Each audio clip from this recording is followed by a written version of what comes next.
Let's, let's wait till we 6:30.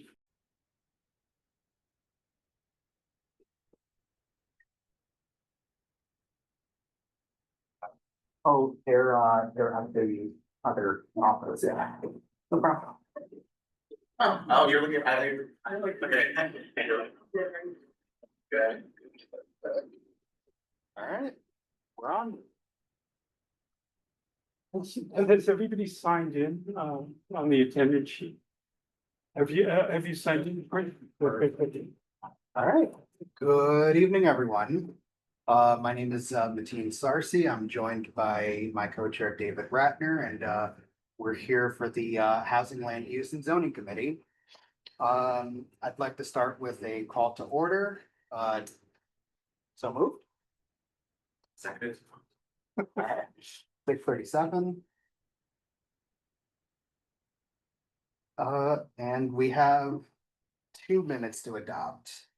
So as promised, we have our October minutes, which was overdue, and we have our December minutes.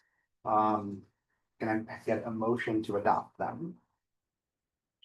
Am I allowed to make that motion? I think so. Okay, well, I'll so move. Second? Second. Perfect. All right. And our minutes are adopted. Oh, shit, I did something weird. Never mind. I wanted to check, but is anybody from Al Taylor's office on? No, not yet. Okay. That means we'll wait. Put that off. Still. Yeah, we also the agenda, we didn't adopt the agenda. Thank you. Can I have a motion to adopt the agenda? Well, Michael, do you want to make a? Amendment, yeah, to discuss the resolution, in support of the Columbia University Tenants Union that was submitted to this committee, today. Perfect. So we have an amendment to add, letter of support or, Resolution. Yeah, sorry. in favor of the Columbia Tenants Union. All those in favor? Well, No. you're amending the agenda. Yeah. Okay, I moved that the agenda be adopted. Perfect. Second? Second. So moved. Oh, some point, Ricky, what happened? Here's Sean. Everything, wow. Not fully. The total new look and great.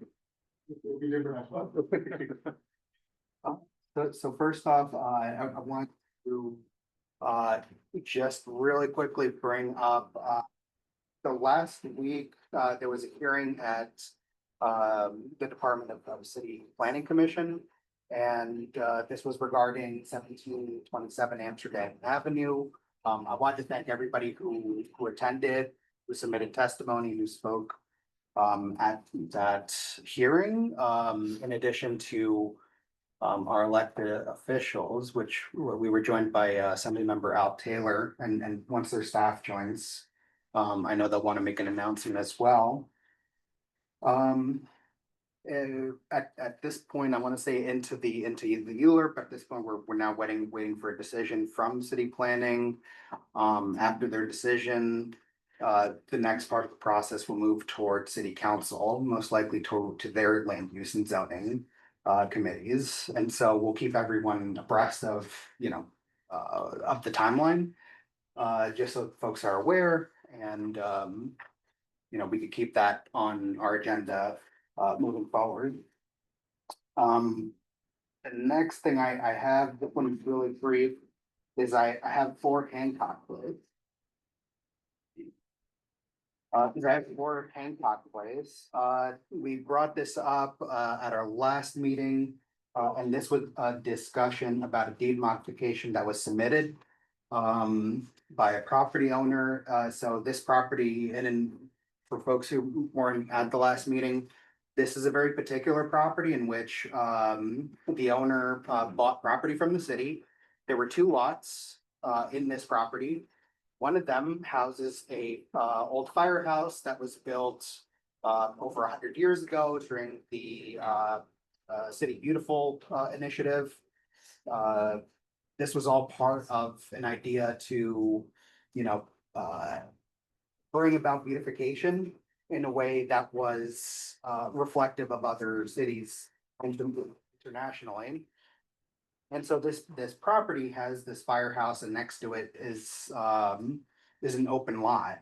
And so the owner was seeking a deed modification because when he bought the property years ago, it was under the condition that this building cannot be demolished to build one whole building out of the two lots that were there. The owner can make additions from the original firehouse, but they cannot create one new building out of the two lots. And so this deed modification came to us. We reached out to the property owner. We haven't heard back from the property owner. And we also reached out to DCAS, which we will also need to follow up. One, because this will be new precedent with us, and so getting guidance from DCAS in terms of how to resolve this. We could also move forward and then at the same time work with the property owner to see what kind of discussions we could have. Good evening. Good evening. The next thing I'll bring up is EDI letter of support. So last month, we were joined by City College.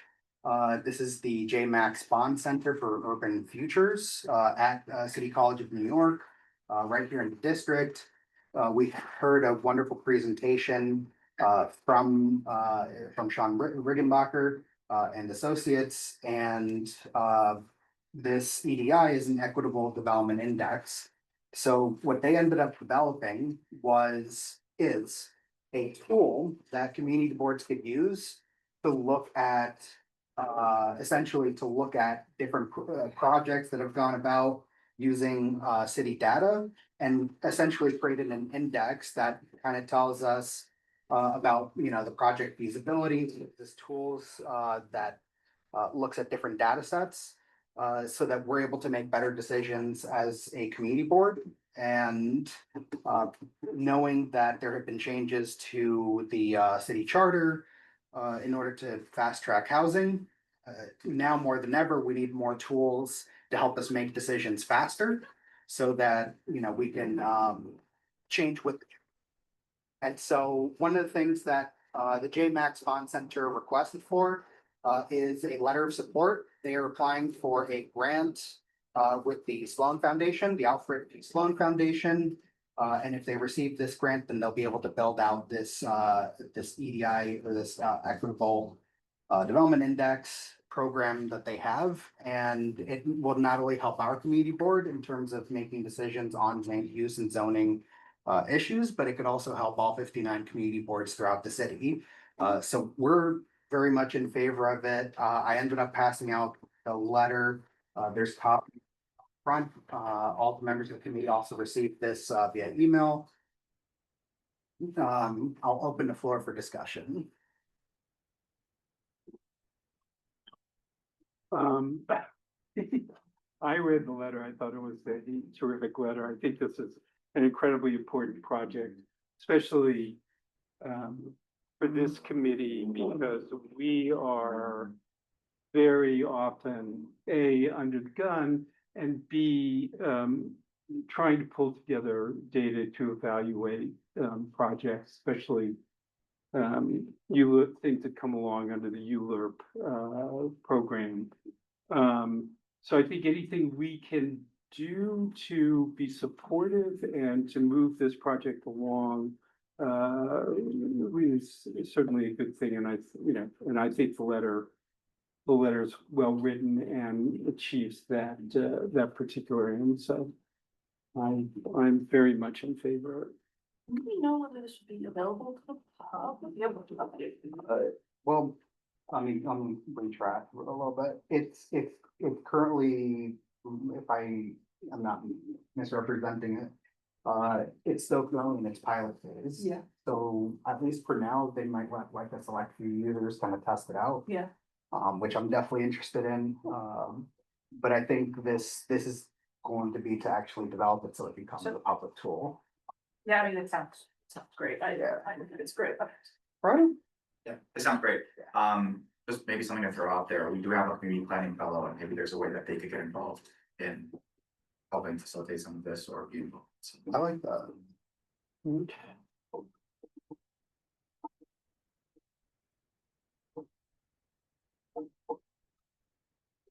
Actually, I want to say one thing, and that is that, Michael, we are unfortunately going to lose you because you've been promoted. And you've now been designated one of the co-chairs of the Economic Development Committee, for which you should be congratulated.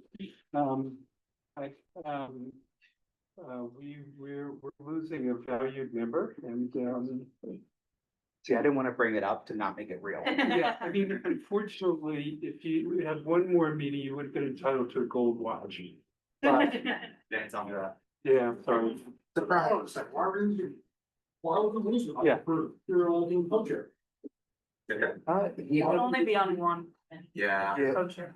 Yeah, so he'll be taking Yeah, on. I was about to bring that up, because at the executive board committee, I thought I heard Victor say that you have been, Correct.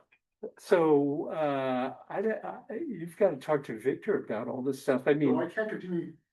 I don't know. Are you the chair of a committee and then on Yeah. another committee? Yeah, Yeah, Oh, no, actually, I'm now the chair of the only other committee though. So I'm still on just two, just be this. no, you're on three. you're because- very- You're on the executive. executive. Why is everyone leaving? Liz? No.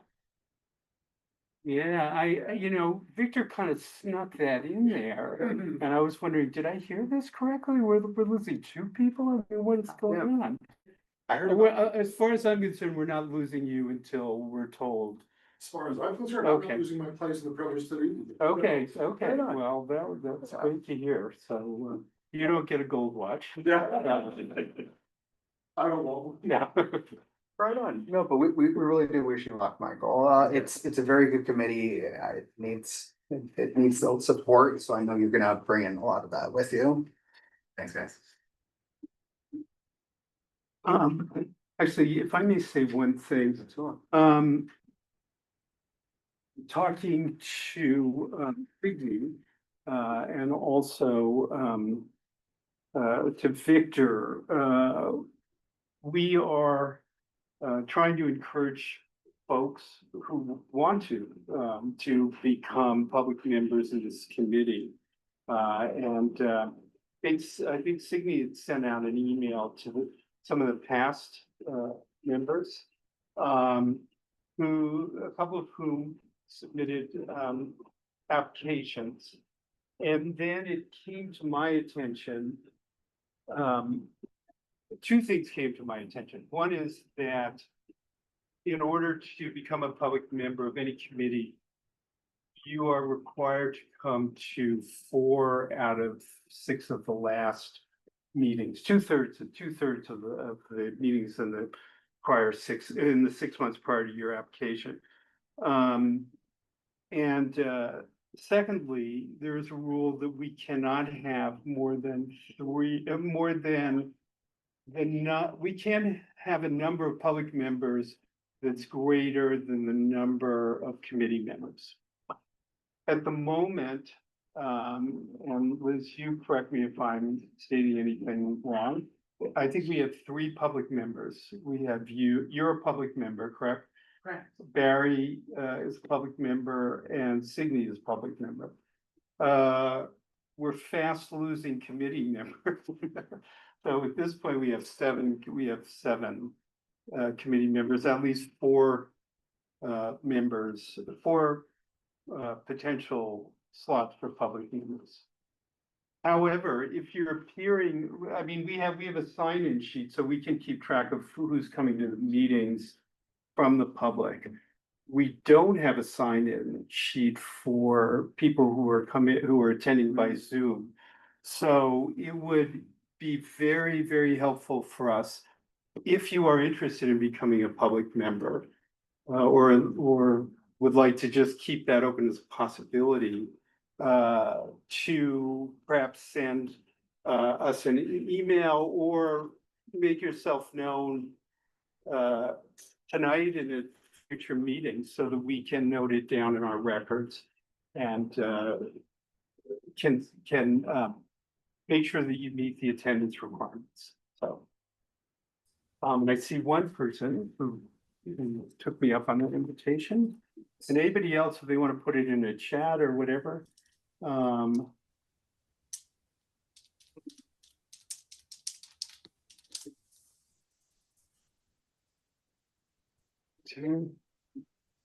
So we had Carmel, I see you, and Jared, I see you as well, and I'll note that down. And thank you. I mean, we really appreciate people who are involved and engaged and want to participate in this committee. So thank you for anybody who's showing up and participating and who wants to become a public member. Right on. I have my hand up. Oh, yes. Hi. Oh, you, yeah. Hey, good evening. So, point of clarification, a public member versus a public community. They both get to vote, correct?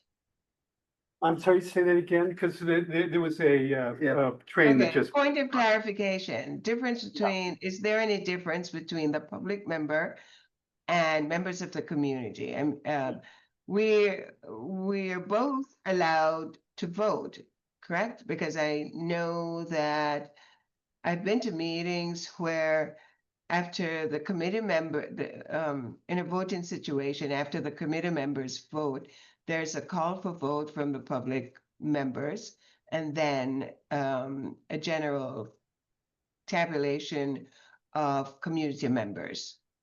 If I may, what the bylaws say, the CB9 bylaws indicate that the votes of public members cannot be counted as to whether a motion passes or it doesn't pass, but they have to be noted in the meetings.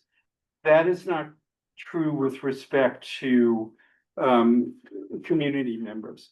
We're both Bettina and I are new, and we can't speak to how this was handled in the past.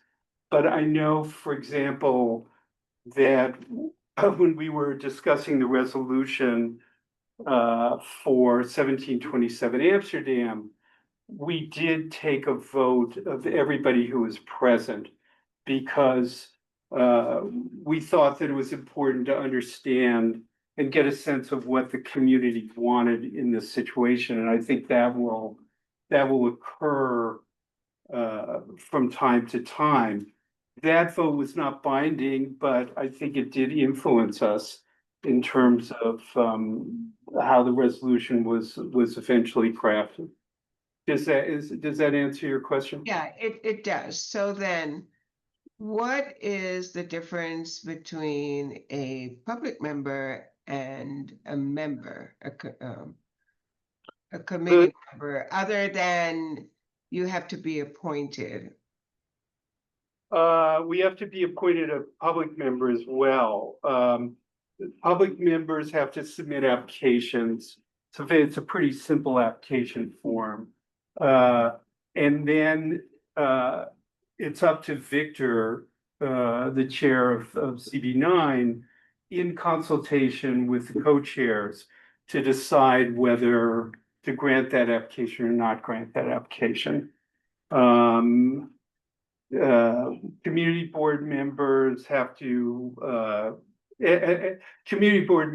fill out fairly extensive applications.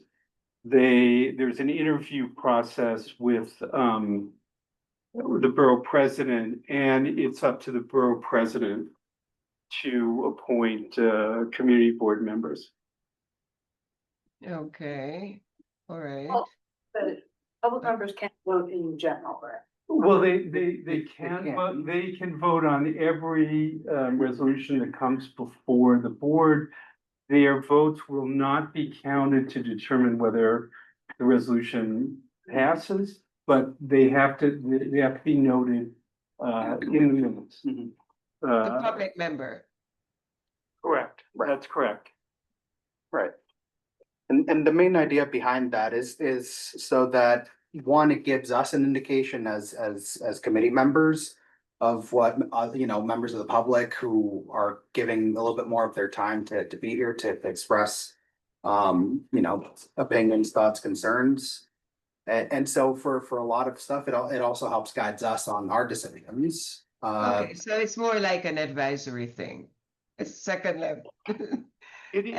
Advisory to the committee members. Okay, all right. I actually spoke to Signy about this today, and she made a very good point, which is that public members are also kind of a pipeline into the community board, and a way of getting people involved and hopefully with some encouragement to apply to as community board members, Mhm. and then join the committees as committee members. Okay, so I have one last question, and you could tell me that you don't have time to answer it. But if you could allow me one last question, my question is, for committee members, you just mentioned that you're losing committee members rapidly. And you just put a call out to anyone who's interested in joining as committee members or public members.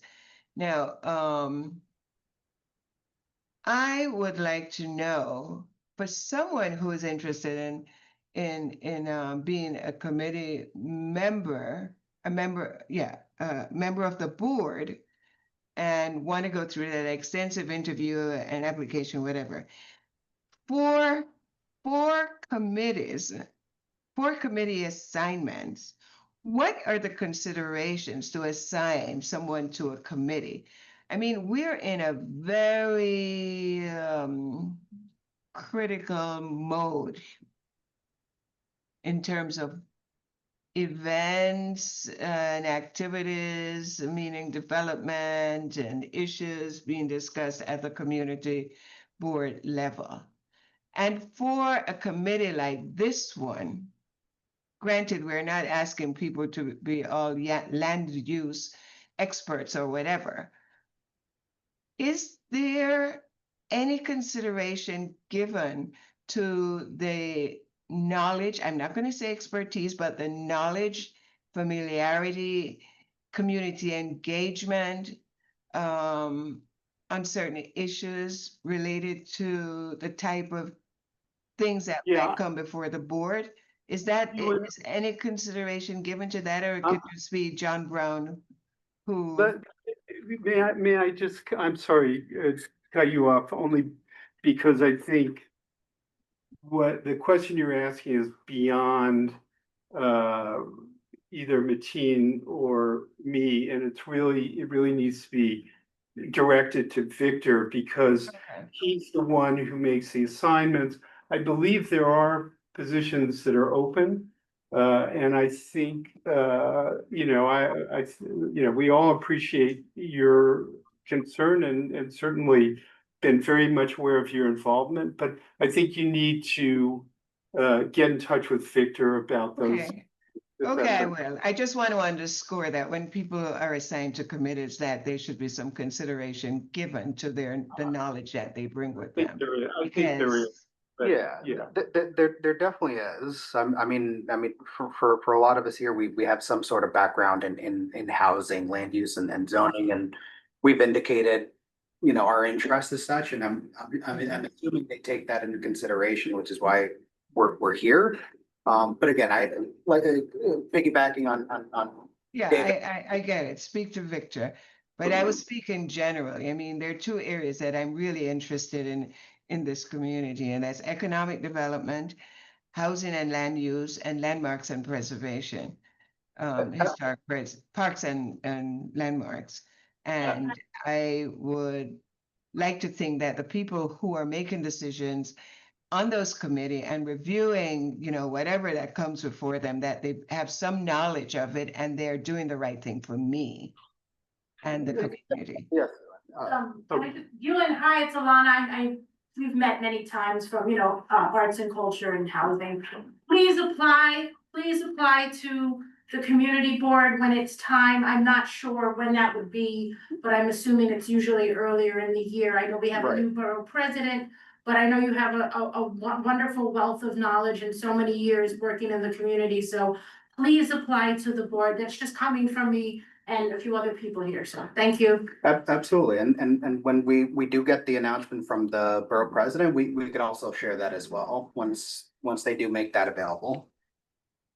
Right on, Okay, thank you. He also takes liberty to take people out if he wants to, so that the. We have a different borough president. But that is another issue. We have a new. We have VP. time. We have time. Yes. We still have a Braille, so watch out. Anyways, so back to the EDI letter of support, back to the discussion. Do we have any further discussion on this letter, or shall we move this to a vote? All right, seeing no further discussion, all those in favor of the letter of support to JMax Bond Center, say aye. All right, anybody against? Any noes? Unanimous consent. All right. So next up, I'll actually give Michael the floor because we have another request for support. So Michael, come on. Yeah, sure. This is a resolution in support of a coalition of student and community organizations in Morningside Heights of the Columbia Tenants Union, the Columbia University Tenants Union.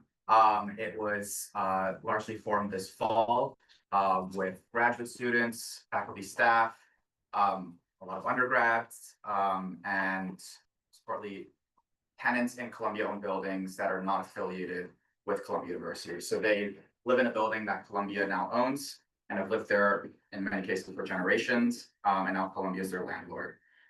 So the resolution sort of underlines the need for the formation of a formal tenants union by underscoring some of the things that Columbia has done as a landlord, not just in the past couple of years, but throughout the 70s and 80s and 90s as well. And talks a little bit about what we want the Columbia University Tenants Union to do, how we want it to act, the sort of roles we want it to have, and I'd be happy to take folks through the resolution itself, if that would be helpful. Have people, there was an earlier version that went out today? I think Yeah, in the today. early afternoon. Okay, this is a revised version, which is available. So if people had a chance to look this over. I have something to add and comment, maybe, I lived on 113th and in Broadway in Amsterdam, 88. And Columbia was renting, well, they own all that property, right? And the person who had the apartments, a different person who gave it to my father. And it was pretty, I think you would say there was some diversity. But once they took back the apartment, that whole area changed. It's impossible for a family, person of color to live in that area. And especially if you just move in. Yeah. And if you don't have $5,000 a month, you are not even getting a square deal. Totally, yeah. So I think that was critical in your piece. And the fact that Columbia is so abusive to it. There's no stopping them. They are a corporation, they're not an educational system. Totally. And something we do talk about in the resolution is like the demographic shift that we've seen in Morningside Heights, Mountain Valley, and Washington Heights since 2010. you've seen the Black population decrease by about 10%. The Hispanic population, sorry, the Hispanic population decreased by 10%, the Black population decreased by about 14%. You've seen a lot of rent regulated apartments get taken off the market. You know, there's documented evidence that Columbia has played a role in those as well. And so, yeah, totally. They're not good neighbors, you know, I think Alana has a question. I think they're great. I have a question, just in terms of like the non-students or the non-affiliates, I'm assuming those are like non-students. So some of this just like flies in the face of like landlord tenant law, like just giving people like minimal notice. And is there like a separate agreement that they're under other than like a, you know, like a lease, a year lease? Like how are they able to just kick people out? Giving here, I'm sorry, but this one in particular where they were giving these people notice that they had to leave, that they won't be able to live in the building. There's no. The general studies students. I'm not sure, it's number 3 on the second page, but it doesn't specify, I don't know if it's just. Yeah, But does that apply to the non-affiliates? Like, I mean, are they overstepping that, or is there some sort of separate agreement where that allows them to treat them like students, you know? My guess is yes. so, yes, Yes. what I'll say is, These are students. so in the case, in the case of 503 West 121st Street, those were all general studies students. Is that Um, clear, by the way, from the resolution? I can edit it. I just wrote 160 tenants. I can write. Yeah, 160. it's student, I can write yeah, 160 it undergrads. should be clear. Yeah. clear. Let me ask you a question, and I seen what I read earlier, the earlier revision. That they don't give the tenant enough notice, if they want them out, they want them out immediately.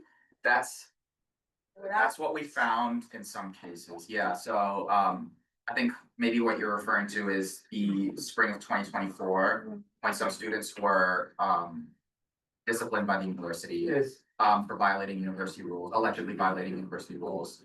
And in many of those cases, their key cards were deactivated. And they were effectively not able to access the facilities they needed to go to their dormitory or access their room or any other kind of facility. but the important part of that, Michael, is that you say that they are the sole judges. Of Yeah, whether jury. there was an infraction or Right. not. And that's. So in many cases, yeah, in many cases, these weren't, and I can, verify this or we can find footnotes for this. In many cases, the students themselves hadn't actually been judged, or like the university hadn't even gone through the disciplinary process in full. University had just sort of made these charges to the students saying, we've gotten reports that this has happened, or that you violated so-and-so rule. And so as we go through the disciplinary process, we're revoking your access to campus. This is and you and I have discussed this, my concern, first of all, as a lawyer, as a dental lawyer, I'm very aware of Columbia's abysmal record as a landlord, but there are very specific allegations in here. And I am concerned that if they are coming from the community board, and that, this was something you drafted, but it's going to be signed by the community board, that there be that we know that these are all supportable allegations. And I'd like you to talk about how. Sure, yeah. we can be. Maybe go through the resolution itself a little bit and talk about some of the sourcing. Yeah. That's helpful. Is that helpful? yes, yeah, Yes. So at the beginning, we talk about, the fact that Columbia is the largest private landowner in New York City. That's verified by spectator reporting. That's also verified by like city and state data. And the 10,000 tenants figure, as well as the 2/3 of the buildings across Morningside Heights figure, is taken from the Morningside Heights Community Coalition's report from 2024, I believe, where they talk about the state of Morningside Heights, housing in Morningside Heights, and goals for the Morningside Heights Community Coalition. The third point, and the second point are both based on spectator reporting by the Columbia Spectator. Well, the third point I can vouch for. Right. I mean, that's a question of law. And then the fourth point, that is just something that the New York Times has reported on in the past. There are archives that documents, work that the former Columbia University Tenants Union did in the 70s and 80s. It's a guy named Bruce Bailey that has a really interesting, life and story here, in this community. With displacement of 15,000 tenants, so. Yeah, And what does that mean, by the way, displacement? I mean, does that mean eviction? Or does that mean, or what does that mean? that's something I can look into. That was based on, I think, reporting by like the Village Voice that listed Columbia as one of the worst landlords in New York City in 1987. But I can double check that. Because I think that's the language that they use. Those language.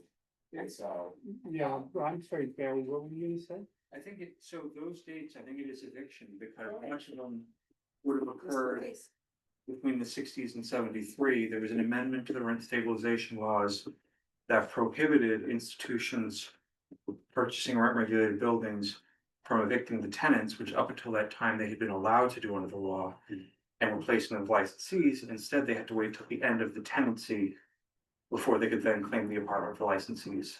So throughout the 60s and I think early 70s, Columbia would buy up buildings in the neighborhood and serve all of the tenant eviction papers. And so that was what led to some of these groups' responses in the 60s and 70s. And you had folks like Marie Runyon and Bruce Bailey and others who emerged from that organizing effort. But that is pretty well documented in a number of places. Right on. Well, the number 10,000 is what I would. the 15,000 number. Yeah, Well, both, there's a 10,000 number, there's a 15,000 number. there's Oh, well, I see, I'm sorry, Remember, 15,000, that's right, talking about the right, former. right. Yeah. And I guess the 5,000 residents, are you talking about in the, in the new campus? Is that The the 5,000 residents, yeah, and that's also based on spectator reporting. Yeah, because they were, I mean, Columbia's position was that it was all commercial and Yeah. industrial. Yeah. I just wanted to recognize, Ms. Lopez. So, Hi, everyone. Great work with all of the Columbia Tenant Union things. It's always so nice to see the flyers walking around in the neighborhood.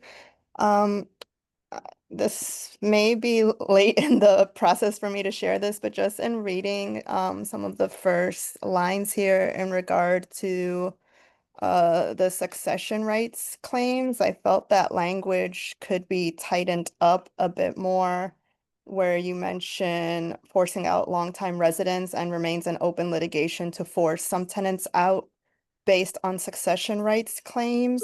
Christina, that's been changed, that language has been changed. You got the earlier version. Okay, gotcha.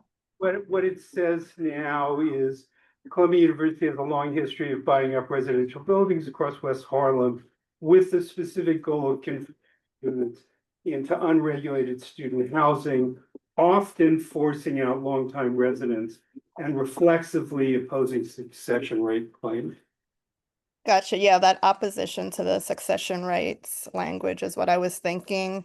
But another word or phrase that came to mind for me is how tenants are coerced into self-eviction.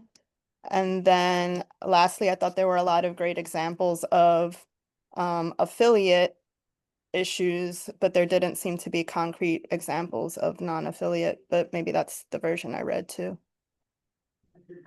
That's something we can maybe work on. Although, you know. Well, that one paragraph is all about non-affiliates. Yeah, Entirely. Yeah, non-affiliates. the 15,000 tenant figure Mhm. applies pretty across the board to non-affiliates, so.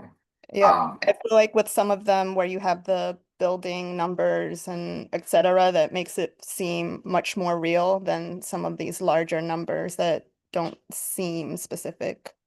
yeah, I think what I was thinking through as well is that there are non-affiliates that have sort of ongoing legal disputes with Columbia, as you know, Christina. And so we wanted to, I wanted to be a little bit mindful of that and didn't necessarily want to bring up specific, instances of somebody being in the process of evicting non-affiliates. But Christina, if you have specific language that you want to send me or something like that, that would be awesome. Sure, I'll jiggle my brain and send you an email. Thanks. To the point of self-eviction, the numbers would be way over 15,000 if they were to look at techniques such as when they come. And say, for example, they wanted to claim this building that wouldn't give in and the majority wouldn't agree to selling. What they do is they go to people that are, that don't really know any better, for want of a better expression. They give a life tenancy someone to buy, pay them out for like $50,000 to $60,000. A family of 5, 6 all of a sudden has a life tenancy or resides with an ailing shareholder who has no more than a life tenancy. That person passes away. 5 to 6 people are no longer residents of Community Board 9. So include de facto self-eviction.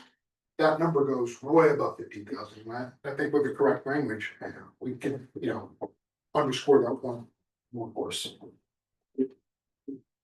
Just to clarify, so are you talking about cases where someone passes away and then like university? Yeah, but Yeah. like changing, like very surreptitiously changing the status for being a shareholder and a co-op. Whether it's an HDFC or a non-HDFC, but point being is that we have 5 or 6 members of the community, give or take. There's only one shareholder. That shareholder is then bought out, given false promises, and then once that shareholder passes away, 5 or 6 members disappear from the community because Right. they no longer have a site. I think it's, we totally agree with what you're saying, but I think that's, in terms of numbers, that's gonna be hard to quantify. Sure. I think unfortunately, a lot of this can be a little bit hard to quantify. The 15,000 figure, I think, is sort of verified by specific reporting that's been done. That was done in the 70s and 80s and 90s on Columbia. That number though, I think might be. Yeah.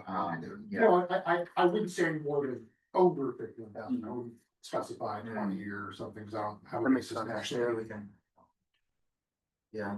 Is there a point that makes you uncomfortable, or is there something specific that you wanna look at? Because I think this is good. But if there's something that they seem ambivalent about something specifically, or you just wanna go through the whole document? I was just gonna go over like the first page and a half because that has. That has specific citations to things that, we do need to verify, right? I was just gonna add, the demographic studies as well as the rent regulator apartments and residential and commercial eviction numbers. Those were both done by the Community Service Society. And that can also be just sort of found online.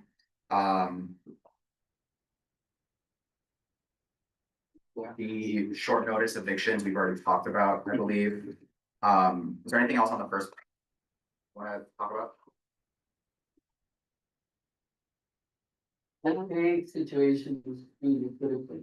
Sorry. The pay situation is critical because if they're your employee and they change your salary or something, Yeah. they're kicking you off. Yeah, so that's not something that we have any, to be clear, we don't have any evidence that Columbia does that, right? Right. That's just a concern, right? It's like, if you are, if you're a union within Columbia, if you're a recognized union and you go to the bargaining table with Columbia and you win some kind of wage increase or some other like contract win, there's a concern that, the union can't necessarily bargain as it pertains to any kind of housing contract and lease, for the most part, and so, we're just concerned that the power of unions at Columbia or across Morningside Heights may be increased, if they don't have effective. So that's sort of what that. No, something I really liked and that was kind of made really clear is that this tenant union isn't just for students at Columbia or folks affiliated with Columbia, that I like that it's inclusive in the sense that, you know, everybody's getting screwed, so you need to work together. You need screwed people. Yeah, no, but I do like that because it does make for a stronger resolution. And for anybody who might be thinking, oh, this is just for the student, it's not just for the students. Yeah, it's definitely one of those things where, Mhm. you know, last summer, last year, we were at this point where, I couldn't think of a tenant at Columbia who didn't have a specific grievance, well, Columbia the landlord, I think. And so, yeah, and obviously, like I said, there are student unions, there are unions at Columbia that do a lot of great work. They obviously can, focus, or they obviously can, on focus, and so that is, yeah, that's definitely sort of. Well, we can build every day over there, can you, something? Oh, man, I don't actually, yeah. I think it, so what's something around 250. buildings. Yeah, Apartment buildings or just buildings. actually, I don't know. I did an AI thing Oh, really? this morning, just because, so they're the biggest landowners, so I typed that in. I think they said it was something around 250 buildings. Wow. So that probably includes everything, not just residential buildings. I mean, a hospital is a building, right? Yeah. It's a massive building. Yeah, the case, like the Catholic Church, Columbia. There's one private island, like the three hot biggest, yeah, sorry. The only thing that was making me think that there could not make it too much longer, but you could add some sort of background where clauses about the chaos that it sends people into when they do lose their housing. If there are examples of, I mean, we know the example and, you know, the housing crisis right now. It's incredibly difficult. I don't know if there are, you know, a short example to give of someone not being able to find housing, or if there's through, you know, information from the city about what happens to people when they are evicted. I'm sure about it. I know there's some reporting done on what happened to a lot of the students that lost their housing. Whether that same reporting exists for like non-affiliates that have lost their housing, Right. it's a little tricky, I but I can ask. I think there's general language around displacement in general and just Yeah. how that affects. Yeah, Michael, you would ask if it would be possible to get this resolution adopted at the next general board meeting, which is on Thursday. yeah. So, Yeah. you know, the idea of, doing any kind of, you know, further, amendments to this, other than amendments we can do here tonight, strikes me as being somewhat against that objective. Now, you know, you know certainly better than I do what the urgency is of doing this by Thursday, so maybe you could talk to that. It would just be great to, you know, obviously the spring semester starts next week for all Columbia students. And it would be great to have, you know, the support of Community Board 9 going into that semester. Absent that though, you know, if we think there's a real need to sort of hold off on introducing it at the general board or voting on it today or tomorrow or whenever we can, I totally understand that. To get a better gauge, we could do two things. So tomorrow we could let Youth and Victor know that this is coming. And kind of get a gauge, because if you're able to make the needed edits tomorrow, let's say. And then be able to submit that in time for you, but to then add it to the meeting minutes with Victor's. I guess, you know, we had a similar situation with the ballot proposals. Right, Yeah. yeah, so But don't we need to, doesn't this committee need to approve them? Did this go through exact? No. we'd be doing the same thing like we did with the ballots. When did the Columbia become so barbaric? We're at 1905. Oh, yeah, no, there's a When they very moved long up history here. there, Before they moved up here. yeah, Okay. It's worsening. yeah. Well, we could approve it conditional on just Mhm. the edits we have said and then. Right, and then. I mean, I only see one edit, which is the student. Right. Make clarifying that it's the students and that, That would be the 1, 2, 3, 4th whereas. no, that's not it, page, second the- page. Oh. Yes, students, yeah. Oh, yeah, sorry. Third whereas on the second page. Sorry, So yes. that's, so, I would move that, we amend the resolution, the third whereas paragraph on the second page. To say whereas Columbia University notified approximately 160 student tenants. At 503 West 121st Yeah, I'd Street, say, yeah, or just student? Okay, yeah, okay, so I would move that we amend it to say, whereas Columbia University notified approximately 160 students at 503 West 121st Street to vacate their apartments in June 2025, et cetera, et cetera. What, does anybody wanna second that motion? unanimous. Yeah. Unanimous consent? Alright. No rejection. So then now we have to, do people have further questions, comments? Oh, that passed. No, that was just the, policy to the resolution. Does anybody want to speak or ask questions? Any further questions about the resolution? So does anybody want to make a motion with respect to this? Motion to vote on them? No, pass the Okay. or to, I don't know, you're the lawyer. Motion to pass zoning amendment, with zoning resolution with amendment. It's not a zoning. resolution. Sorry. And union. The tenants union Letter. resolution as amended. Thank you. Does anybody second? I'll second. Okay, Lana. So unanimous consent, is there anybody who does not agree? Okay. Motion passes, so it passes. Just to say one thing, some point in the near future, you should back that up in one of the teeth. And try to propose some concrete amendments to how, whether it's HDFCs or other buildings. That have a flip tax or the equivalent of a flip tax, including a provision that makes it onerous enough to at least give Columbia cause to pause and not to use these sorts of constructive or outright evictions of members of the community board. That would be great.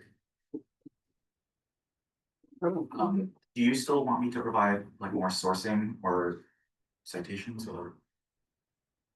I don't think that anybody, yeah. But then, I get you. yeah, Just a quick search, the figure for the 60s, 50s through 60s, there seems to be good information, good sources that at least 9,500 were evicted. Between 2010 to 2020, at least 2,000 have been evicted. So we've got at least 11,500 that there's concrete sources and information to that effect out there. 15,000, obviously, a different question. I wouldn't be surprised at all. If it was even, if it were even greater than that, but okay, I think. I mean, I think a lot of the figures that I took weren't even from like. You know, weren't just from primary sources, but were also from secondary sources, so like, you know, reporting that we looked at the numbers as well as. maybe it would be helpful to put in citation, to get a version with citations for the general meetings so that they're there. And won't be questions about it. One reason I'm not too concerned though is that the word the word choice of displaced is actually very useful. If it read evictions, I, want a lot more, verification behind it, but displacement could be constructive. Yeah, but Alexander, not just that clause, I was questioning some of the other allegations or factual statements in that. So that was one of them, yes. Cool. So moving on, next up we have at HPD, but it really should be the planning commission. we're looking to do a zoning 101 training. Something that I dropped into the chat, I'll drop it again, just for folks who may have came in and may not have seen it. One of the things that got released in December was the brand new zoning handbook. So as we work with Audrey from DCP on a zoning training, which will include your basics on zoning. We're looking at adding, how does City of Yes play into it? And what we're kind of waiting for at the moment is guidance as to how the new charter revisions are going to affect the process.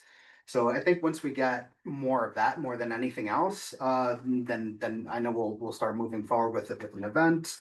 In the meantime, that zoning handbook is phenomenal. I've already gone through the first 6 chapters of it.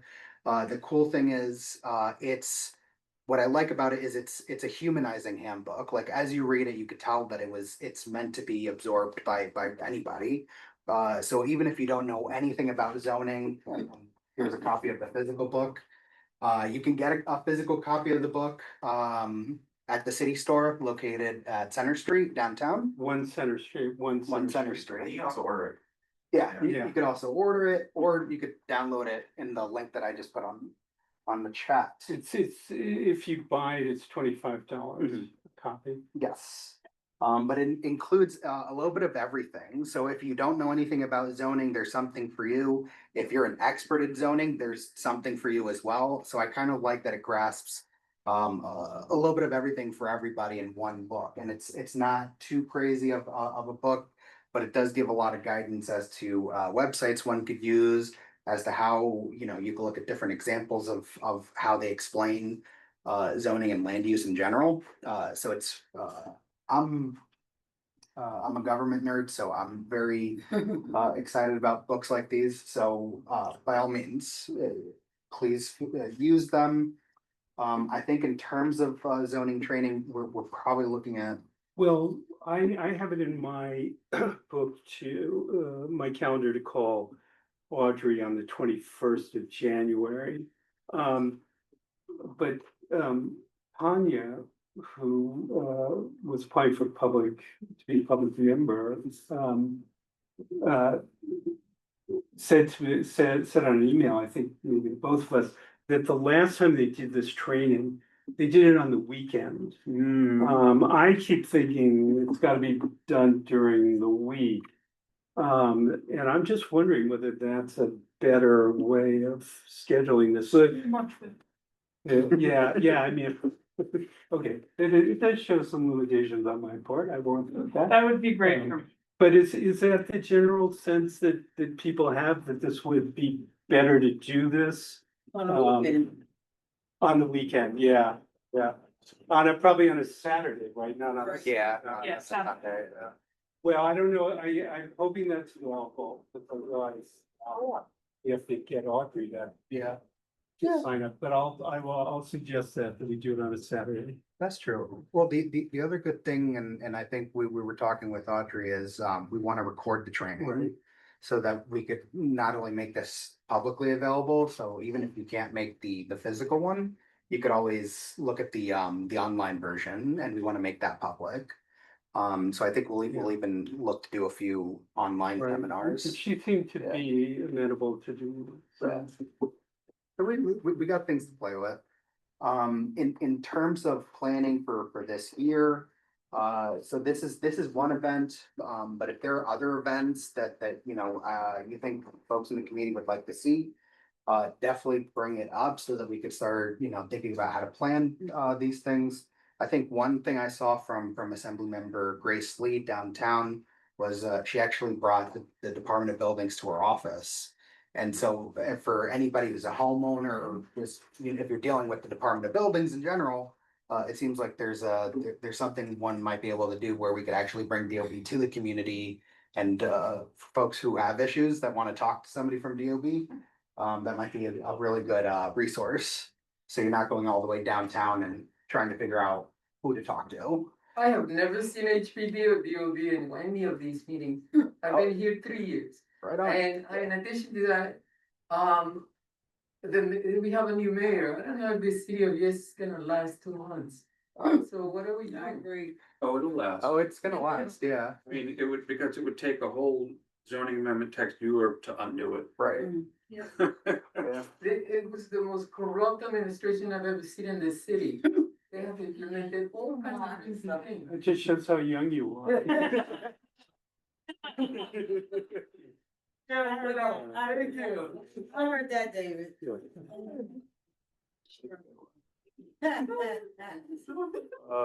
Yeah, but yeah, I mean, we are in a new administration, you know, depending on how they're looking to engage the public, there might be some leverage that we can use to bring in some of those resources right here at home. So like I said, that part I want folks to keep in mind. We'll keep folks abreast on the zoning training. But that's all I have for new business. I just wanted to double check, is there anyone from Al Taylor's office present? All right, moving on. I don't have anything else. So old business. Or am I missing anything? Yeah, not that I can think of. Wow, okay. So old business, as far as I know, there is still no update on RKO unless that's changed. In terms of legislation we're watching. Who's gonna do the MHCC update? That's what I was- Oh, I'm after just pulling it up, you so- leave. I mean, Robert's you trying to can- look. Sorry about that. Wait, we're not there yet. We're not there. I was just musing. Are we on, I know we have two pieces of legislation we're watching, one from Cordell and one from Sugar, who was the second person? I'm having a blank. I think it's from the last, on the minutes of the last. Robert Jackson, thank you. Robert Jackson is the GFC bill. Yes. Nice, yeah, so we have two Senate bills, one that required compliance with the city's Euler process. And then the second one, as Barry mentioned, is about the Housing Development Fund Company of Self-Determination, Preservation and Affordability Act for HDFCs. Yeah, well, that requires the compliance with the Euler has to do with the city, when the city leases. Sorry, HHC, it clarifies HHC's founding establishing statute to remove references to the Board of Estimate and just say that it has to go through Euler, which it, by the way, does anyway without that change to the law, but Yeah, so clarification. what, it's just clarification. it had to go through Euler when we had a Board of Estimate. Does anything disposed by the Board of Estimate had to go through Euler? Because Euler predates. Yep. Then what's the point of this? Because they tried to get away, they took the position that They they hide, had to you do. know, they hide behind it, they ignore the law that's been like decided by the Court of Appeals.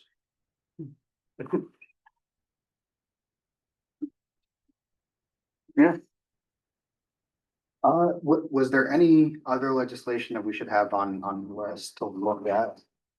Don't have anything at the moment.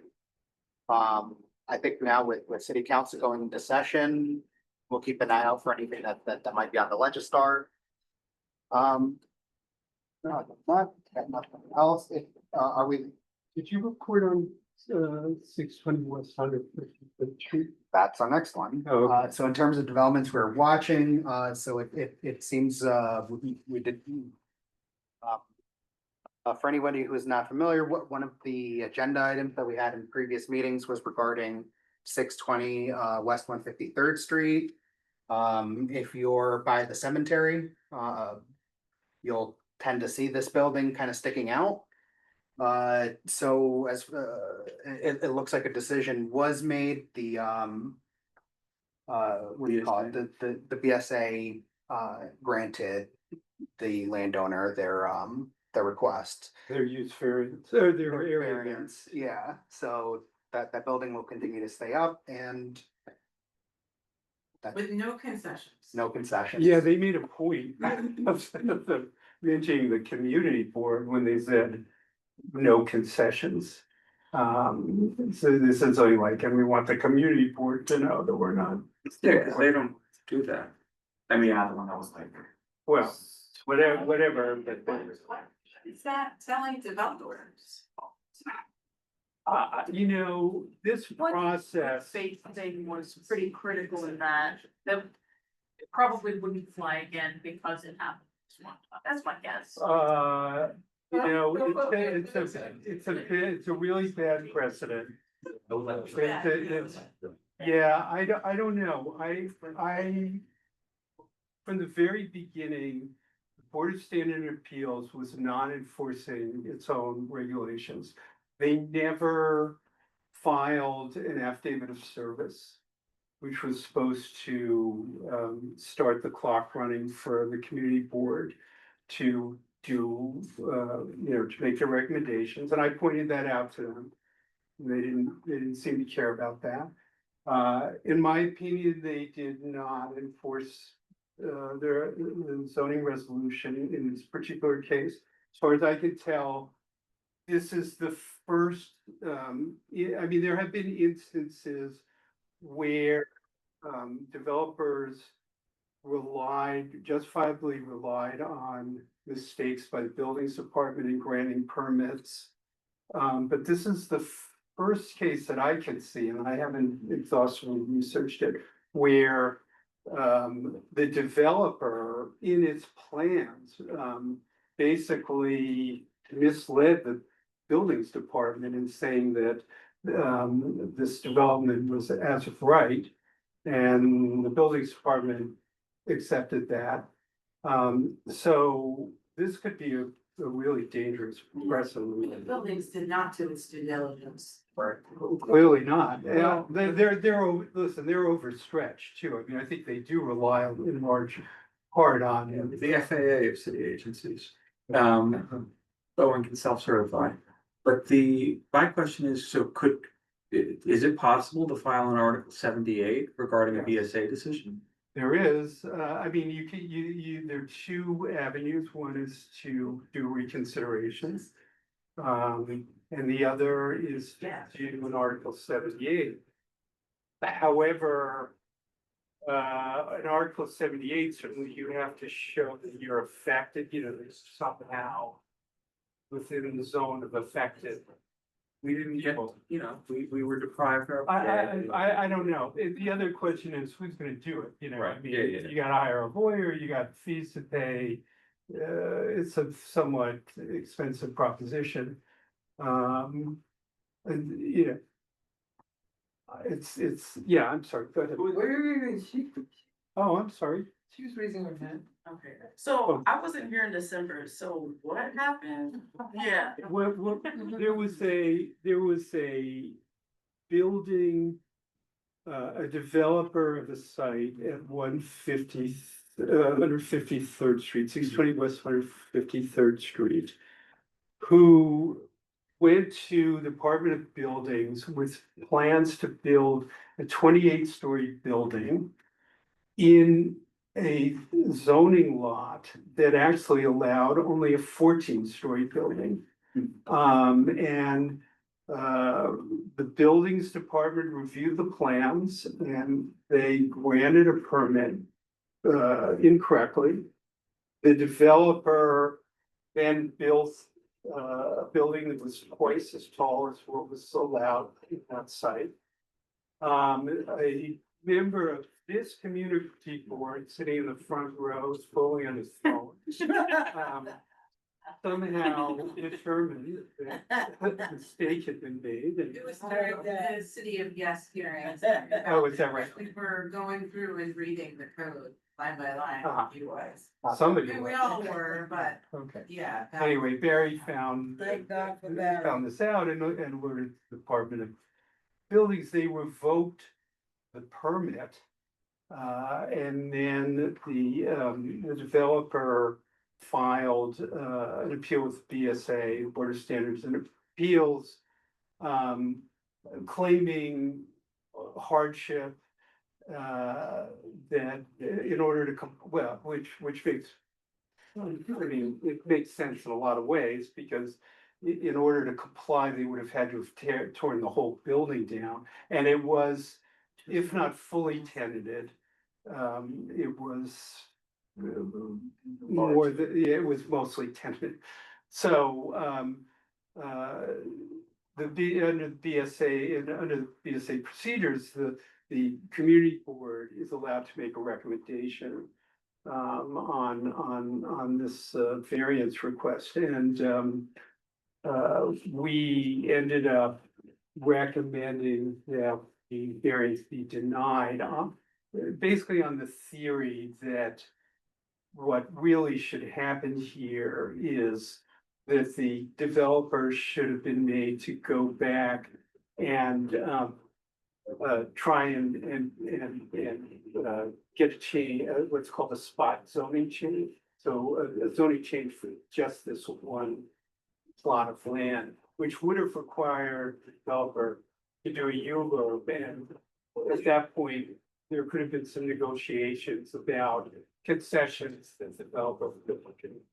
Just to also make it clear, like, we asked the developer several times to go Right. to the community board, and they refused, saying like, you know, they didn't have to, and Right. you know, so that was like, you know, a major issue, because this all could have been avoided if they would have actually come. Well, they somehow pressed the right button because they didn't have to make any concessions, they didn't have to come to us. But this was before. Yeah, I Make mean, it clear for everybody who didn't. yeah, I mean, I do not understand how this happened to be a. When did they make the decision? Monday. So what's our timeline if we wanted to file a reconsideration request? Because you have to exhaust your administrative options before an Article 78, right? Yeah, I don't know whether you have to, I mean, there's some situations where you do and you don't. I don't know, I didn't look into that. The Article 78 is generally 4 months, 120 days. I didn't look, I mean, I didn't look into it too carefully because I don't think that we are in a position to do it yet. But the building's erected already, right? Yeah. And it's there. So Yeah. so what would be the end result? Well, Getting affordable. yeah, we Something wanted them to make certain concessions amongst, I mean, the thing about this is, you know, whether it was a mistake or it wasn't a mistake, they're gaining an enormous benefit at the expense of their neighbors. A, who can't build up, B, whose views are blocked. And they, you know, they're allowed, they have a whole bunch of market rate units now with these spectacular views, Yeah. which they should not, you know, under the law have. We also talked to them about the number of vacant units that they have, and it does seem like they have a lot, a decent amount, right? Yeah. And so, you know, when we talk about converting rate lease, that may be still a little, but like all we're talking a lot about the new leases that they could issue to new Yeah, tenants. they could have done all And, sorts of. you know, making those more affordable, I Right. think is. Derek, I wonder, so, did we look at, the environmental review for that building? And if this. There is no, They have to do it. there is no It environmental didn't do review. it. Because it's as of right. There must be some. I mean, it something- wasn't as of right, that was the problem. As they claimed it was as of right. But Can I we wonder start a if there's GoFundMe something- to get I- to wise these bastards? If I can just put it on, I wonder if there is something in the environmental law that we can look at in the standards and identify if there's an opportunity for mitigation, because I think no one here was even suggesting that they tear down the building, except sort of teasing. I don't But think, I think there must be an opportunity. no, there is, Liz, we can, there is an opportunity to ask for reconsideration. And there's an opportunity to file an Article 78 challenging what the BSA has done. Those avenues are both open. The question is, you know, whether we're equipped to pursue I them. think we should be open to it, if that is a really crappy outcome. I mean, maybe there's a law school that has like an Article 78 clinic or a land use clinic that might find this interesting. Well, they're gonna have to act pretty quickly. You never got to the thing. You partially answered it, but the Okay. BSA is the body that granted the variance. Yeah, And it was yesterday. today's Tuesday, so yeah, it was yesterday. I didn't read the report, they mentioned the community board specifically. I didn't read the report either. I watched it. I watched the Live stream. the live stream, which was, they were having all sorts of problems with their live stream, and none of the debate was there. I just saw at the end one of the snarky people on the boards taking a pot shot at the community board. It seems the appeal application is pretty simple. If that was something. You mean reconsideration? Even if you're not a party, but yeah, for the BSA, for the BSA. Well, an appeal is an Article 78, and you have to have standing. It's the first issue that you have. Right, to then do. otherwise, I think you just have to. Maybe what Rio's talking about is just like asking that Reconsideration, I BSA think. just reconsider. Yeah, I don't think Yeah, we this is need, a special, yeah, right. I don't think this is an Article 78. Yeah, the reconsideration, I think we could Yeah. theoretically do, but. Let me say, I started doing the research on this, and it's a big deal. I mean, it's not, it would take hours and hours of. And it's not my field, it would be one thing if this was something I was doing all the time and just could look back on my files, but this is a pretty sophisticated research project. Keep your brain limber in your time. I'm kidding. I'm kidding. I've had problems with my back, so I'm worried about keeping my back limber. Brain, the hell with it. Isn't everything It had a good run. Yeah. Yeah, Outside of like community board action, just as like a resident, who would be a good person to direct public voice to? a neighbor, and and any of the neighbors of that building. No, you mean as a public No, voice? like, is it effective to send letters to the members of the BSA board? Who appoints the members of, The mayor. I'm a government rookie here, so but The mayor and the city council would be your first, and, the public advocate could decide they wanna, their only power is to bang a drum, but. They appoint people to boards. No, but they have the bully pulpit, isn't it? I know what you mean. But wasn't Because- Mark an advocate for that building? I mean, I'm sorry? Mark Levine, he strongly supported that building. I mean, the community was well aware that something wasn't right, even as that building was going up. And I remember many committee meetings where community members attended and voiced a concern about it.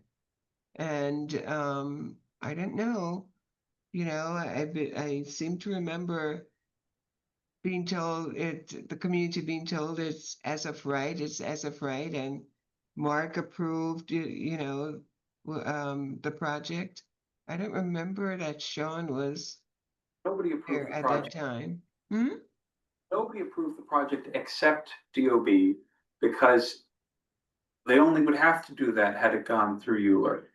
And Right. so the avenue that we didn't use because we didn't know it existed is that any member of the public can challenge the DOB's sign off that a plan complies with zoning within a certain window after filing and like preliminary approval.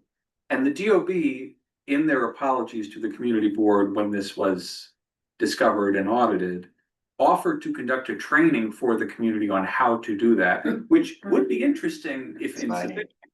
Like, After the horses. That's funny. That's funny. Isn't Mark Levine now the controller and what is he yeah, going to investigate this thing? absolutely not. So like, Oh, this- he's gonna invest pension funds in them. Yeah, I bet. No, they pay the right people, for sure, but, we have to fight.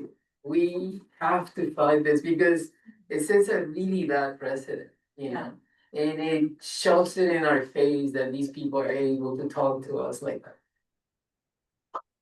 We're here to help people. I So why like don't we the do- idea of developing a reputation for the community board to not piss off.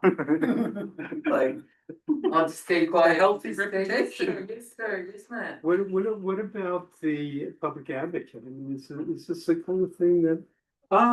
Yeah, I think that it's worth a shot, you know, we don't have anything to lose, right? Like, right now, this is the worst possible outcome for us. So, you know, it doesn't get worse by asking the public advocate or the mayor or the city council. The mayor might be interested in it. Especially because we don't want it torn down. I mean, we all kind of do, but like, we don't really want it torn down. We want affordability requirements in exchange for allowing them to keep this outrageous benefit that they secured in contravention of law. Seems fair. Yeah, Seems the like- mayor might be interested in this. I mean, he's Well, trying to interject himself in real estate deals in exchange for, affordable housing and general upkeep of, properties that are being sold back and forth and still maintained and still not maintained, such as the Pinnacle deal that he recently tried to intervene but wasn't too successful in pausing that transaction. Well, I'm happy to try and get in touch with the public advocate office and talk to some of them, see if there's any interest. It's worth exploring. Right on. Tiffany, you had something to add? Yeah, I said this during the December meeting and I'll say it again. This would never happen if this were south of 125th Street. I think we should send the message right back to them the same way that they could have complete contempt for us and not even bother attending community board meetings. And now they're asking for this, forgiveness. I think we should request a lot more units to be affordable, or ask for a longer period of affordability. I don't remember I don't have the PDF in front of me, but I would call for somewhere closer to, dare I say, 80% rent regulated apartments. Yeah, no, we definitely included both in the in the original letter, that included both increasing the affordability, the term period for that affordability. Because typically those would be like 35 years. If we want to increase it to 50. We were looking to turn their spaces into public spaces in terms of the setbacks. We added all that in. Yeah. If you wanna give me, Do you have what was the number again? I don't have the PDF in front of me. I couldn't tell you off the top of my head, but I could certainly share what we sent out to the BSA. And if you give me papers, I'll go to that office, cause I have Regents Week next week, and I can take a day off just to do that, Right on. okay? I Well, mean, you can contact them if you want, but I'll. I'm go to sorry, that who are office. we talking about? Jermaine Williams, hey? Jemani. Jamont, yeah. Yeah, I mean, I'll make the time for that, I'll stay all day. I'll. we'll see what happens after we reach out and see what happens there. But yeah, all right. So that's all I have in terms of developments we're watching, from our public members. Do we have any updates? I see Signal is buried. Do you know what is happening on 152nd, that huge block that is vacant? And the Javier, whatever Yeah. his last name is. What's going in there? Cause I haven't heard anything on that. Javier Carcarmo, who was the former chair of land use committee on this board many moons ago, before it was remerged into housing. What was it, the co-working space things, and that's been torn down and they're building a large. All right, let me. On the other side of the street, the original one, they moved across the street next to. I think this is why they moved. Oh, yeah, I knew they were gonna tear down that entire block. Right, and can you? Terrible. Say it again? They announced they were building something and I just can't. 157 years. I have no. Between, what is it, Amsterdam and Condon? It's a huge lot, so, and it's gonna have great impact on that another part of the district, depending on what they put there. Between Convent and, Yeah. and Amsterdam. It's on Amsterdam, 152nd, all the way up to, I think, 154th or 153rd. Yeah. It's,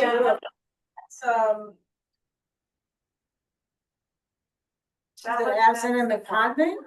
Yeah, I think it's not random developer. I used to live up there, I'm trying to figure out, wasn't that buildings built up in that area already?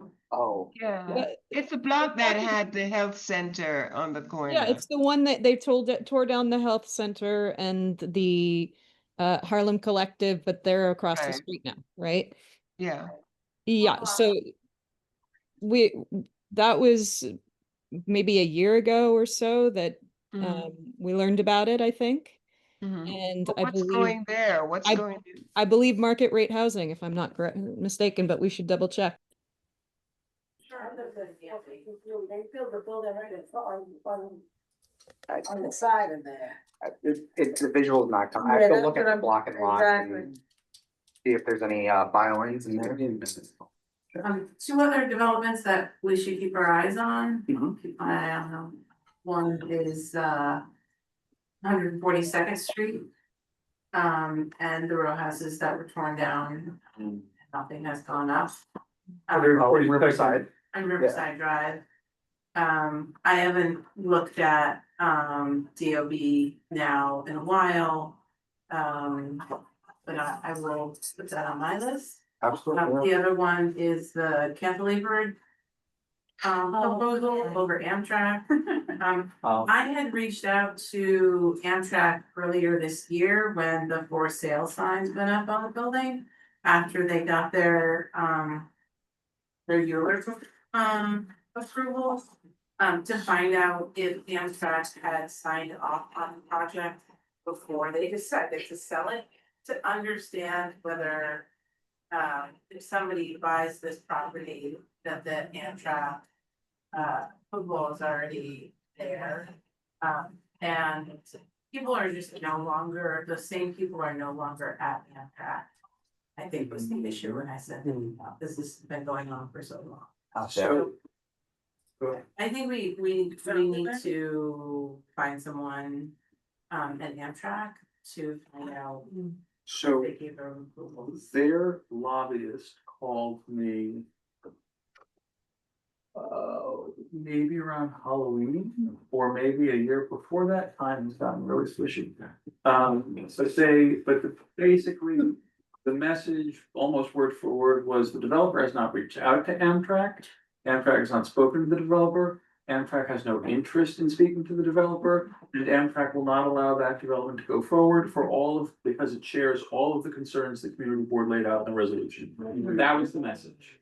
So we can check back in, hopefully the lobbyists haven't changed. Right. And just confirm that that's still the state of play. Right on. But the building is, the last I checked, deteriorating. Yeah. And for sale. I'm down. It's deteriorating because they have no electricity or water or gas because they caused the street to collapse, which severed all of those things. Has the same floor been fixed? Not that I've seen. Is I've walked it. that where the night market is? I mean. Yeah. But, oh, it's south, Yeah. oh, it's. It's north of there. The night market is south of this building. Right. It's from 135th to 138th, or 138th dog legs onto 12th Avenue by the gardens there. Mhm. And there's a long history. We don't have to get into it. Used to be a train maintenance building. The Russian mob was involved. It's a great story, actually, but anyways, so the the sinkhole and the repair to the sewer interceptor, which was damaged in the collapse, is an active capital project with DDC, and they should be our first stop to try to figure out what is the status of that, because it does not appear that they've made much progress since kicking off the project. But this street collapse happened in. Was that in our budget? It probably was, 'cause it's an active capital project that is supposed to have been funded. Right. It was good, but. Nothing is talking about it. How's the Russian mob before? The guy who owned it got in debt to the Russian mob because there were these illegal poker games that were run by the son of some famous art dealer. It was in the news, and then Trump pardoned the Russian mobsters involved with the thing. But so this guy probably lost his building to the Russian mob. Or the land behind it, because they'd actually divided the plot, but it didn't used to be. And then the building was probably bought out of bankruptcy by these investors. Huh. But the guy who owned it was like a plumber who 40% of his business was Columbia Buildings, who was based on 125th Street, got into gambling debt. It's a fascinating story. Oh, and that guy is involved with La Marina. No, I mean, it's got everything. It's got the president, it's got the Russian mob. It's a fat, I went down a rabbit hole on I hear you. Is there a recording? No. He's telling you, believe I said.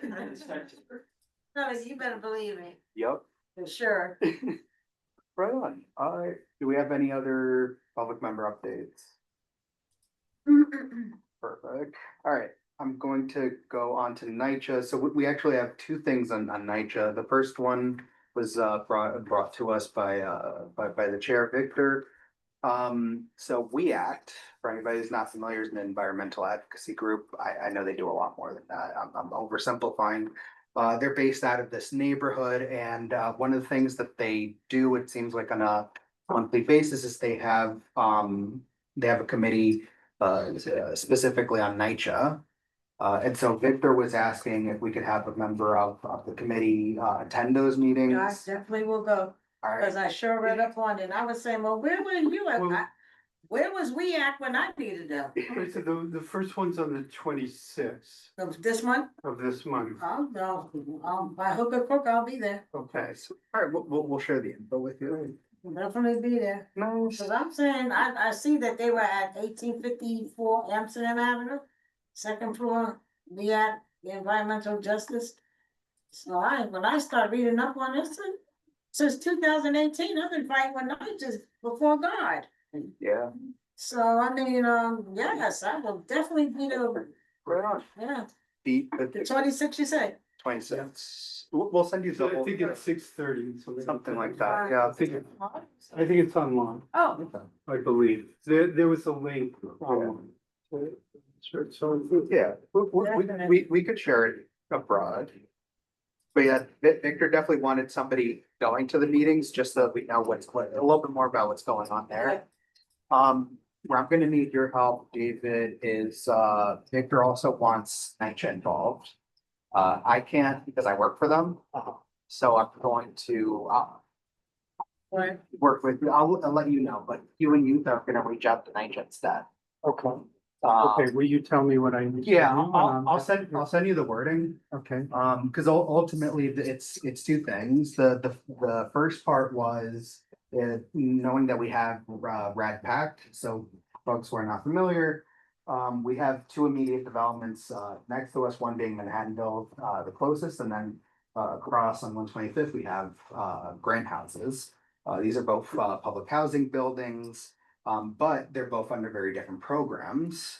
Grant Houses is still under public housing, or what's formerly known as, or what's currently known as Section 9.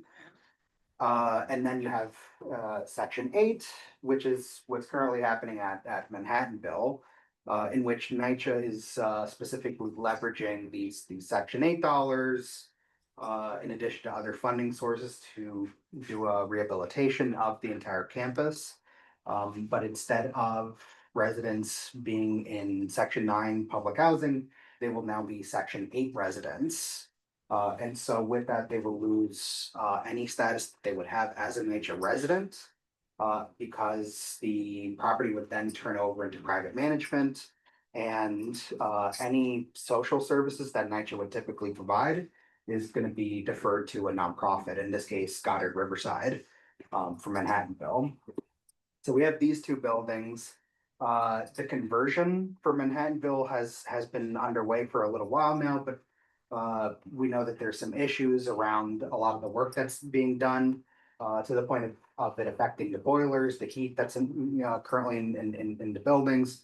So I know one thing that Victor wants is to have NYCHA Real Estate attend to speak on the Rad Pact program happening in Manhattanville, but then on the other side, it would be to invite a neighborhood service coordinator, and this is a new role that NYCHA created where very similar to a district manager, you have one person who is supposed to work with the association at every development.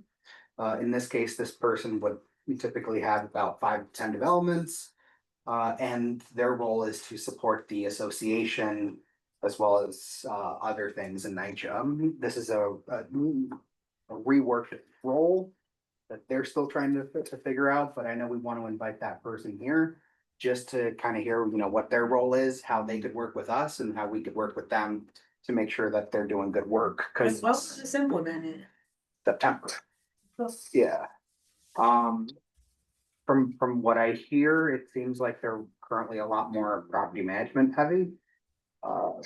Just because property management seems to have a lot of things that they would want the NSCs to do. So I know in some cases you're getting pushback from the associations because they're supposed to be dedicated to the associations. So I think that's part of the reason why we need to bring this person here who covers this area and see where we could help them. Just because I think even they're not entirely sure about their new roles either. And what's the name of the role again? Neighborhood service coordinator. Yeah. It's part of this HUD like self-sufficiency program thing. And so they kind of took the service coordinator thing and try to implement it in this way. They used to be part of my department. They're now under property management, so it's different. We don't make orders anymore. But one thing I did want to share was something that went out to all associations, or at least I hope so, is this TPA guidebook, in which the federal government typically does a formula where they assign, not assign, but they allocate monies every year to every association based on the number of occupied units and whatever dollar amount they allow. I think this year it's $14.85 per occupied unit. And so I know letters have gone out to all the associations. And they'll be working with the TPA team to use those funds, because that's ultimately what it is. It's a grant. The idea is the association can use these funds to support their operations or support residents of the development. That could look a whole variety of ways, from events to, getting capacity in the office, things like computers, printers, things of that nature. To going, doing beautification, doing tutoring sessions. They get this money that they're able to use for these kind of things. Well, not to cut you off, Valori, they had set up in 1295. They had set up a computer in the laminator room. They had set up the computers for the kids, or guys or females coming home that were incarcerated, things of that nature. Right. And that was the extent of that, because when I first got on the board, this is what I was questioning Victor. They had about $3 million that was supposed to be distributed between Manhattan and Grant. And they said there were programs. I said, where were the programs? Because I was allocating, if there's no programs, can you get the doors, money for these doors? So I go around to all the buildings here lately, and I'm taking pictures of the doors. Some of the doors were replaced, intercoms, things of that nature. The intercoms and the codes, none of them are working. Oh, yeah, no, and That's- this money wouldn't do anything for that. Cause it, between TPA and the 3 million, Right, it could only go towards, expense funding. and this is for, This is expense. Exactly. The difference is this is coming from the feds, okay, the $3 million that's coming from Columbia, from the. oh, okay, because, it's had, what do you call it? Disinvested in Oh, yeah, Niger? oh, yeah, no, Cause it keeps saying there's no funding. yeah, no, and the amount that they get has been going lower and lower. Exactly. Something that we're seeing is not every association touches this money. Some folks get money from their council members and other elected officials, and then they'll leave money on the How do table. I get this book? I got you. This is for you. Thank you. Well, and what, Yes. like, the last version of that they have on their website is from 2018. Yeah, no, 2018, and this is when was this revised? this year. Oh, well, wonderful. Yeah, no, this was actually, one of the projects I worked on with, Okay, the associations. No, but part of it was because of the 2018, we're actually gonna be updating the website, I wanna say in the Right. next month or two. So this will be included, online too.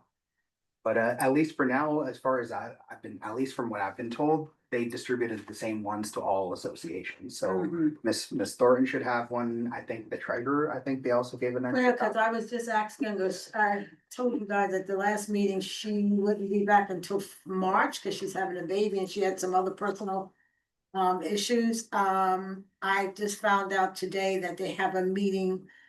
To Thursday, but usually it's at the end of the month, the last Thursday in the month, but I'll check it out, Cool. yeah, Right on. yeah. You know that way I again. certainly will. Yeah. Cause I've gone to Veronica's meetings at Manhattanville. I don't wanna leave Grant out. No, cause like I said, usually they'll post the meetings and the posters in the building, I hadn't seen any. I've been a little busy myself. With my sister, I can tell you, but I haven't seen it, so I asked one of my neighbors have, what's the next meeting, and they indicated Thursday, and I said. Tenant association meetings at the end of the month, the last Thursday of the month, so, but I'll check it out anyway. Cool. Yeah. Right on. Mhm. Sweet. So this is good. Yeah. So that's all I have on NYCHA. I raised my hand, but I'm not sure if you guys saw it in the chat. Tiffany, thank you. No, no worries. Quick question. So that enormous building that's going up right now at Manhattanville, do you have an idea what, if at all, how that would benefit the residents? Is, for example, a portion of this new luxury rental going to that Manhattanville campus? I do know that a portion is being allotted to NYCHA residents. I can't recall what the exact number is. I don't think it was enough. But I think there was some sort of portion. Yeah, I could find out more. We got briefed on that by NYCHA when they were disposed, so they sold part of the parking lot. Right. The land that was where the supermarket burned down was never, or was not, in my memory or lifetime, owned by NYCHA. It was owned by the developer that built the supermarket building. NYCHA sold adjacent land to help them make it bigger. There is an affordable housing component to the building. And they are returning the supermarket, and I think they're trying to bring in a laundromat, which the residents indicated was something they wanted to bring back, because that was actually what caused the fire. Mhm. And then there was also going to be community facility space, I think, for the residents. But we should drill in and get more details on what that was, but we did get briefed. I mean, we weren't happy with the briefing, but we did get briefed when it was being planned. Or when they decided they wanted to present the plans they'd already made. Okay. Slightly different.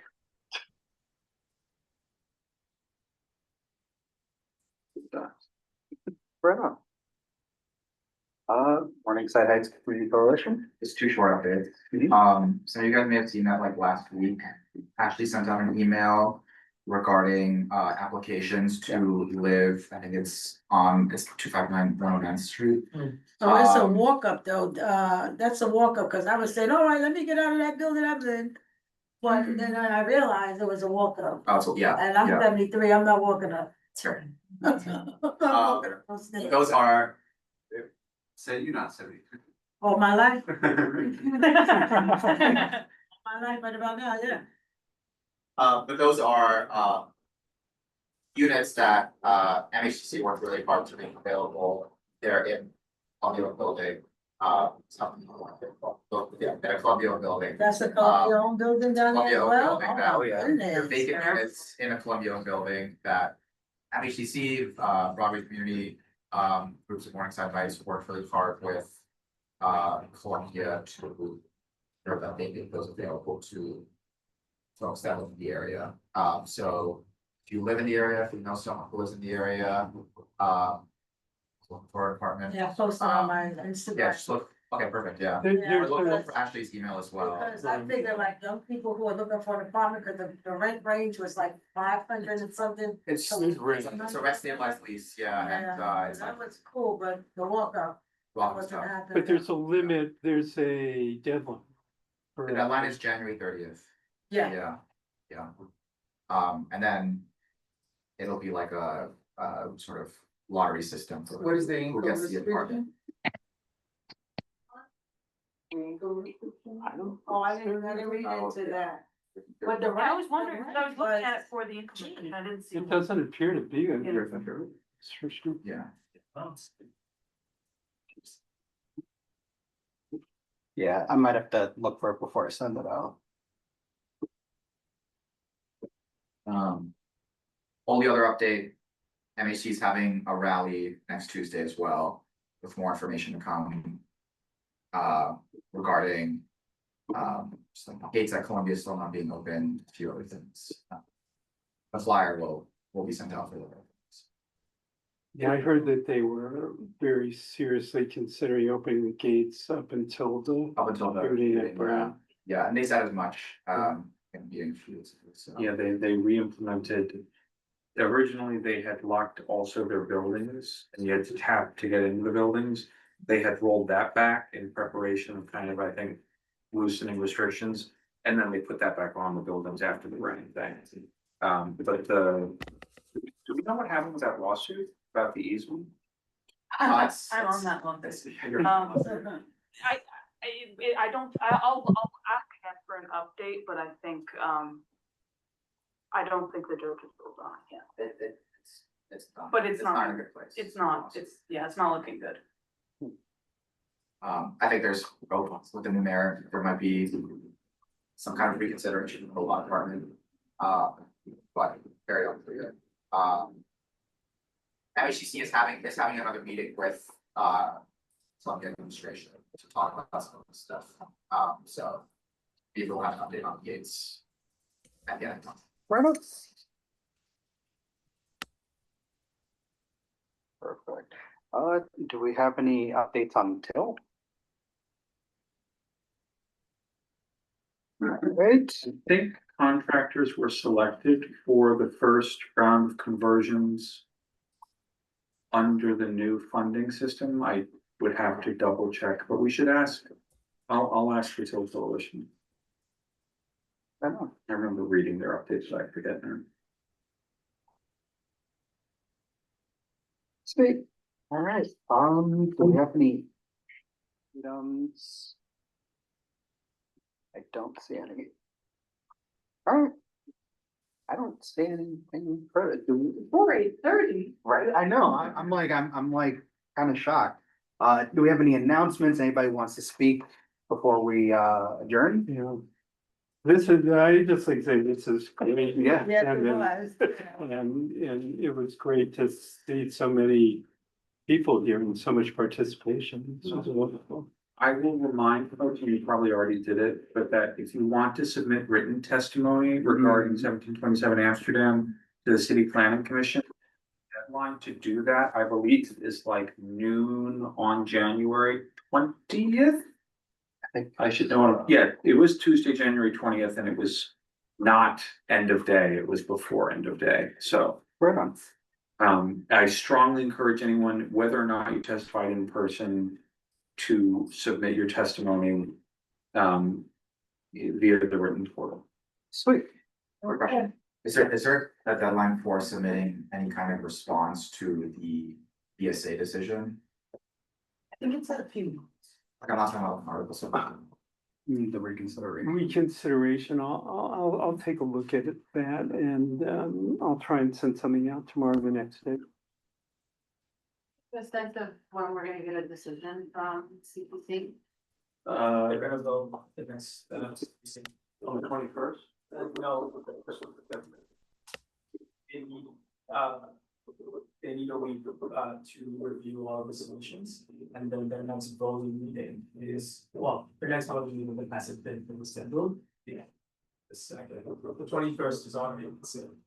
There's a number of votes scheduled, but 1727 doesn't appear on the agenda. So, did you get that data submission, Barry, from Audrey or Jose? I thought it was announced at the hearing. I will check with Audrey. Audrey said that date to me, but she also said that it may change. All right, we'll double check with them. Yeah, Right. I wrote to her, I'm still with it. I know. Yeah, I'm surprised. Yeah. Cool. I remember reading that saying the only way to appeal is 78, that there's no consideration, but maybe if that's not true. Yeah, I mean, I looked at it this morning, I can't Okay. swear to anything, but I'll take a look at it again tomorrow or send something out. And if I got it wrong, I will be happy to acknowledge those facts. Cool. All right. Do I have a motion to adjourn? Don't move. So, I don't believe we get that. Favor? This is a good- Aye. this is a good- I don't